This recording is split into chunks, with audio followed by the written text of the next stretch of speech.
Vadakara Sreenarayana higher secondary സ്കൂളിൽ sports ക്ലബിന്റെ നേതൃത്വത്തിൽ ലെസൺ ലീഗ് 2025 എന്ന പേരിൽ ഫുട്ബോൾ ടൂർണമെന്റ് സംഘടിപ്പിച്ചു. Doctor M K. രാധാകൃഷ്ണൻ പരിപാടി ഉദ്ഘാടനം ചെയ്തു. Manager K.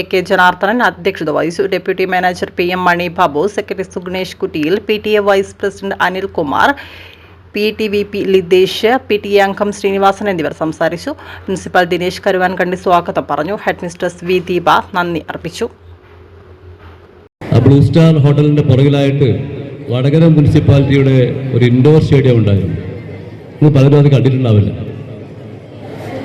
അവിടെ വടകരയിലുള്ള ഒരുപാട് പ്രമുഖ വ്യക്തികൾ കായിക വിനോദത്തിനും അതേപോലെ കളിക്കാനും വേണ്ടിയിട്ടൊരു വോളിബോൾ കൂട്ടായ്മ അന്ന് അവിടെ ഉണ്ടായിരുന്നു. ഞാനന്ന് അദ്ദേഹം ചെറുതാണ്, വലിയ കളിക്കാരൊന്നുമല്ല, എങ്കിലും ഞാനും അതിൻ്റെ ഒരു ഭാഗമായിട്ട് അന്ന് ഇവിടെ പോയിരുന്നു. അന്ന് ആ കൂട്ടത്തിലുള്ള ഏറ്റവും നല്ല ഹൈറ്റും വെയിറ്റും ഒക്കെ ഉള്ള ഒരു വ്യക്തി അതായിരുന്നു ശ്രീ മണിബാബു. മാത്രമല്ല നല്ല ഒരു വോളിബോൾ കളിക്കാരനും കൂടിയായിരുന്നു.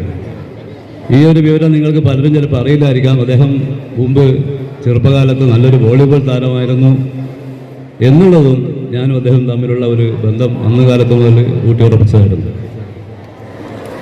പിന്നെ നിങ്ങളുടെ പ്രിൻസിപ്പൽ അദ്ദേഹം ഓൾറെഡി ഇവിടെ പറഞ്ഞു കഴിഞ്ഞു. ഞങ്ങളുടെ 10ാം ക്ലാസ്സിൽ ഒന്നിച്ച് ഇരുന്ന് പഠിച്ചവരാണ്.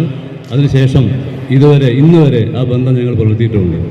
നമുക്കറിയാം, ഇത്തരം സ്കൂളുകളിൽ നടക്കുന്ന ഇത്തരം കായിക മേളകൾ ഒരു സ്കൂളിനെ സംബന്ധിച്ചിടത്തോളം വളരെ പ്രാധാന്യം അർഹിക്കുന്ന ഒന്ന് തന്നെയാണ്.